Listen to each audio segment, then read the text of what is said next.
into helping out in the kids' theatre. Drag kicking and screaming, wanted nothing to do with it at all. It was taking up my time, I didn't like kids particularly, so yeah, and I got on a stage and went, ooh, this is nice. I just like being on stage. It was the first time I actually felt comfortable. And from then, I got back to London and decided, right, this is clearly I want to be on stage. And the only things that were going at the time, there was a clown one that was just fully booked. There was a mime one, which was before on Butler's Wages. And there was a juggling workshop every Saturday at Kennington Oval House, just across the road, that a couple of guys called Mitch and Doug used to do, who you know, probably no one else anymore. They were called Original Mixture. Got there and that was it. It was bingo, that's what I wanted to do. I'd already taught myself 3 balls from a couple of years before, and I'd been really bored in one of my jobs, which was the Post Office and Civil Service Sanatorium Society, which was just shifting names from one form to the other as people left the union or joined it or whatever. And I taught myself 3 balls there, but I didn't know where else to take it, because I was juggling 4, I think, by shifting 3 balls around, just switching the 2 in the right hand around occasionally. So I kind of left that. So when I got into the workshop, I could actually juggle, which was nice. And that's how I got in. From there, I went back to, I think when I was Alex Dandridge, he started about the same time as me. Alex stayed in London and started street performing, and I decided it'd be better to go to Butlins and get on stage. And when I came back, Alex was just so far in front of me, it was scary.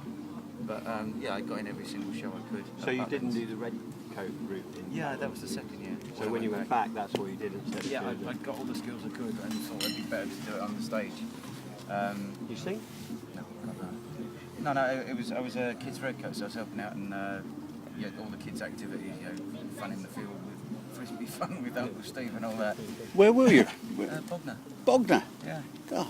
I was there 82 as a lifeguard and 83 as a red coat, and I just put myself forward for all the shows that I could while I was there. I had a little spot in the red coat show doing my juggling bit. Came on to El Compan Shower me in his cycle. Yeah, and that was the in. From there I went back to London. Usual sort of workshop-y, learning what I could, and then I was lifeguarding at Lewisham Bars at the time and tried Covent Garden. Died in my arse, couldn't make any money whatsoever. Because was there anyone else who was doing Covent Garden? Yeah, the jugglers that were there would be John Ballinger, Tim Batt, who was my sort of personal hero at the time, the Mendizes, amazing Mendizes. And yeah, I'd do 3 shows in a day and make enough to come back the next day just. Did that for a little bit, didn't work, went back to lifeguarding and then came back in the winter, I think. Doing a double up with his mum there, but we weren't good enough to actually make any money. So what was happening is I'd end up doing the show and she'd go around with a hat. That's how it became a solo. Right, and had you upped the level of skills then? Were you doing anything that was... There was no real level of skills with anybody really. Right. Tim Batt and the Mendizes probably had the best juggling. If you look back now, it was really basic, but at the time there wasn't really anyone teaching. There were no circus anything.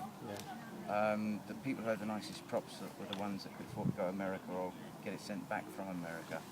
So if you wanted clubs, you had to go to America to get them. Nicky B hadn't made those cudgels. Cavemen.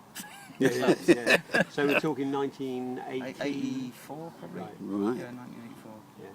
So full-time started. The skill level was very, very basic. 85, yeah, at the time, yeah. So we all, like the chat we had earlier, everyone had good character skills. No one could really juggle very well. Especially if you look now, I mean, 5 balls, they're probably about, apart from the circus boys who nobody ever saw. Sean would have been around, then Sean was. No, that's pre-Sean. Yeah. Mark Robertson was the first Mark person Robertson I was aware of who was taking it on a bit of another level, really. But you didn't hear about Mark until probably late 80s, I think.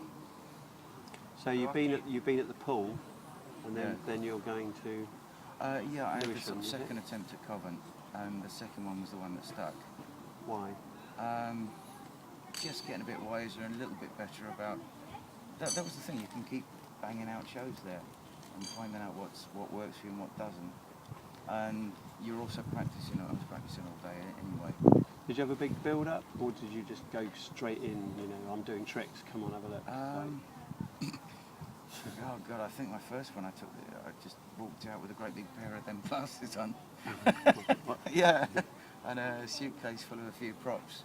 Did tricks and was vaguely ignored by everybody. Did you mark a space or anything? It was just all just. No, I was just petrified. I remember being deeply, deeply scared about walking on the West Piazza, because all the turns that I admired and had seen were stood behind, obviously making comments about how bad that was. What was it like then? Was it sort of set pitches?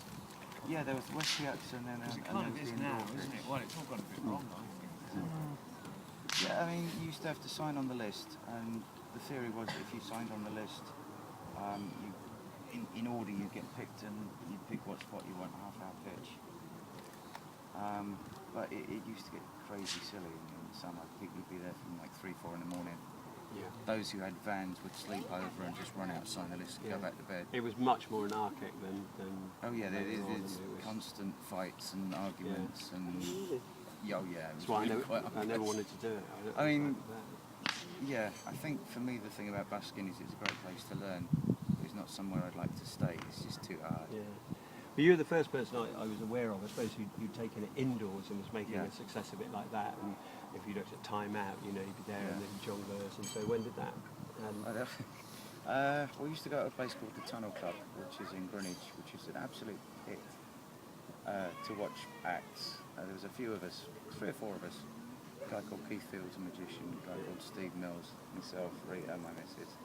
And we used to go and watch the acts there, and we kind of, it was scary, but we'd watch them and think, I'd like to have a go at that and just see. And from that, as I got better indoors, the first Jongleurs was in Battersea, and I used to go there. And I went there one day, and at the tunnel you could just bowl up and they go, all right, now come do an open spot. Yeah, that's all right then. Oh yeah, on you go.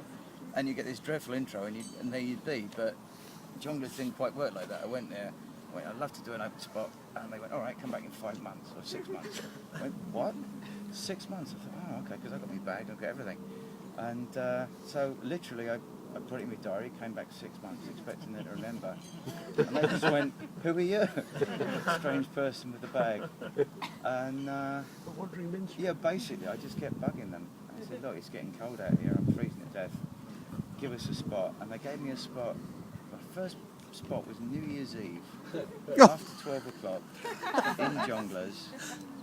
Ainsley Harriott was doing a double act with his partner, which was it was singing. It was sort of sing-along-y whatever. Everyone was on the tables. They were still on the tables. No, he was that good he turned into a cook. Come on. Yeah, well, we were all quite surprised by that. If I'm honest. But yeah, everyone was on their tables, and then Arthur Smith came out and sat them all down. And it was about 12:15. New Year's Eve. And he went, right, we're going to calm it all down now, we've got to jug them for you. So I went on, and half the crowd had kind of gone, all right, we'll keep quiet till he's gone, he won't be long. And the other half seriously didn't want me there, basically. And it started, I think, with a farty balloon that just went whistling around the room, which was quite amusing. And I got my bottle and trays and whatever else on my head, and one of the glasses was broken, I think. And then a matchbox hit me in the chest, quickly followed by one of those snow things. Snow sprays? Oh, yeah. That went whizzing by. I'm there. I didn't used to juggle at the time. I used to lying down was my finale. And, we're talking serious. And so I just thought, I'll speed it up a little bit. I'll cut this, I'll cut that, and I'll load it, and we'll get off. And then a glass ashtray came flying, and then it went real quiet. So I finished as quick as I could. And it turns out what had happened was Sorry. Ainsley's got a brother, a bigger brother, who's not bigger tall-wise, but he's bigger this way, and he's seriously hard. And he'd just gone up and found the bloke that was throwing stuff and explained that his head was going to go through the window if he threw something else. It just went real quiet. And the second one I did for them was just before I went on, I was thinking, okay, it's all cool, I'm looking around, everything's nice. And then 30 drunk Welsh rugby supporters came up, and they were completely out their face drunk. And he let them all in. John Davey, the guy who ran the club, let them all in. And I just thought, oh God, I'm dead. This is twice in a row now. And what actually happened is they were so drunk they fell asleep. And I remember leaving as they were trying to have a fight with John, who let them in the first place, saying the cabaret must have been crap. Otherwise they clearly wouldn't have been asleep. So that was, basically I just forced my way in.